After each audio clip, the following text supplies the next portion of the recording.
Taking on funding often means giving up a piece of your company, and it changes the trajectory of how you can run your business and the expected outcomes.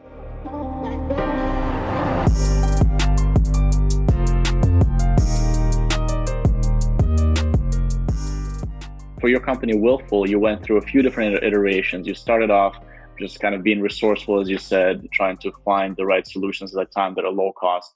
Later on, you got a little bit of help through a clear bank, which allowed you to expand your spend on digital media. And then just last year, in the middle of a pandemic, you had a VC-backed funding round as well. Can you talk about that experience and what changed in your business as you went through that journey and different partnerships and different infusions of capital?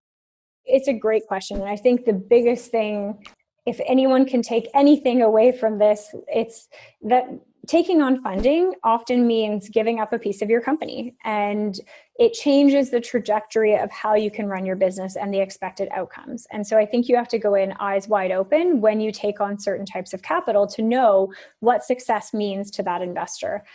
So we initially had friends and family funding, which was, I wish I could say I had a rich uncle, but it was several friends and family who put in very small amounts of money. So happy to say both of our moms are investors in Willful. Of course.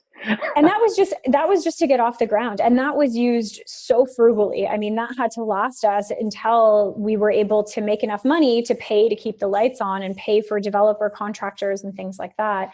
The next phase was right when I joined the company in early 2019, which was some individual angel investors, most of whom were Shopify executives, as well as an accelerator program that we went through called Founder Fuel, which came with a bit of capital as well.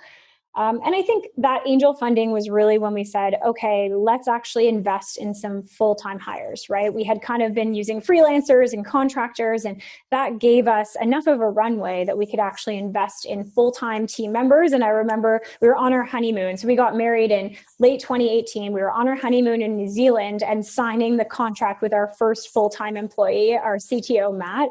And it felt scary because we didn't know how much we'd be making in revenue in a few months, but we did know that we had these investments that would at least give us a buffer. We were cash flow positive actually for many months, for about 8 months until we raised funding. Now we were frugal, but we were cash flow positive. And raising the venture capital funding was really about, okay, do we want to be a lifestyle business? Do we just want to be a very, very small team who runs some Google AdWords and sells some wills, and we get to drink Mai Tais on the beach for a month at Christmas? And we said, no, we want to be a high growth technology company. We think there's the opportunity to build this out into a massive brand. And so we need to be able to invest in our team and in growth to do that. And that's why we intentionally took venture capital funding, knowing that it put us on this path to be a higher growth tech company versus maybe a lifestyle business with some of those other forms of capital. So I'm very happy that we did it. It's the learning that I was looking for out of this experience. But I think other entrepreneurs love bootstrapping, which is just self-funding and never taking a dollar of anyone else's money. And the joy of that versus our path is you have no one to answer to. If you don't have any investors on your cap table, you get to call the shots, you get to decide, and you might grow more slowly. But at the end of the day, if your company sells, you own 100% of it and you've been able to grow it in exactly the way that you wanted to. So I don't think there's any right path for fundraising. I think it's really about what's our goal for this company long term, and does that align with the expectations of the outcome that would be required for each of these types of investors?